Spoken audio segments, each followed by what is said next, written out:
Hey you guys, welcome to this tutorial on downward facing dog. So I'm going to show you a few tips and tricks to get into a downward facing dog that is right for you. So let's jump onto the mat.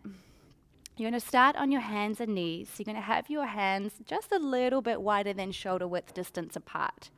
Now, hands are so important in yoga, something that we really underestimate and underrate as well. So spread your fingers nice and wide. You want to have your index finger or your middle finger kind of pointing forward so you're not all the way out to the side and you're not all the way in like so.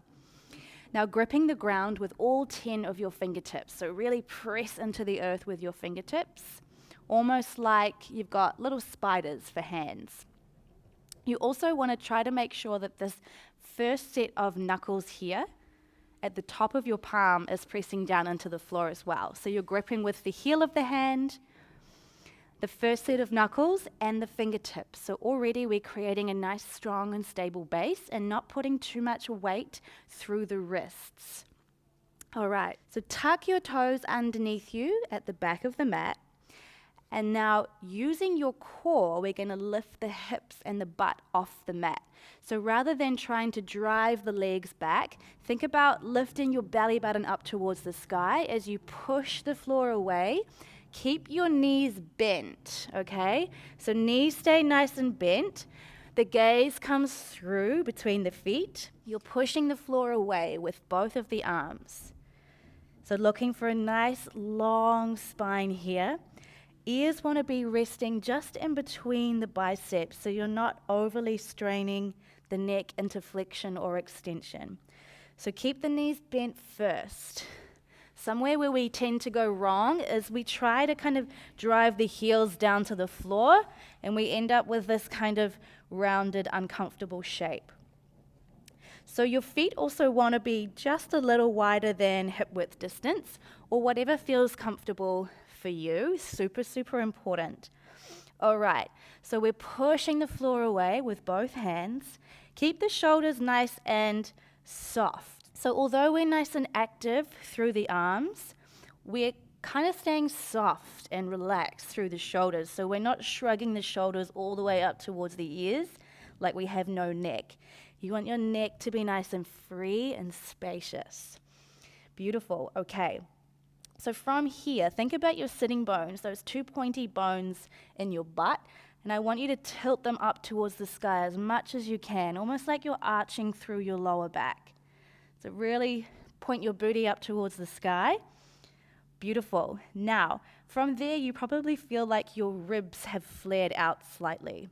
So can you draw the rib cage in? So knit those ribs in and down towards your hips. Nice work. So, final little touches here. I want you to press down more into your fingertips, almost like you're trying to lift the heels of the hand off the floor. So you'll really feel those hands engaging, maybe some sensation through the forearms as well.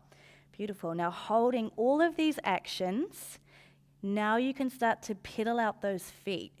So walking one heel at a time down towards the earth. And don't worry if the heels don't come all the way down. That is not the most important thing here. So gaze as softly between the feet. And you want to feel that sense of almost pressing your chest through towards your shins. So if you're at all concerned about the length of your down dog, there's a little test we can do to try it out. So a lot of people will tend to have quite a short down dog like this, as it's easier to get the heels down. And some people will also have a down dog that's a bit too long, almost like a plank. So to test this out, what we can do is move from our downward facing dog into a high plank position without moving the hands or feet and see where we end up.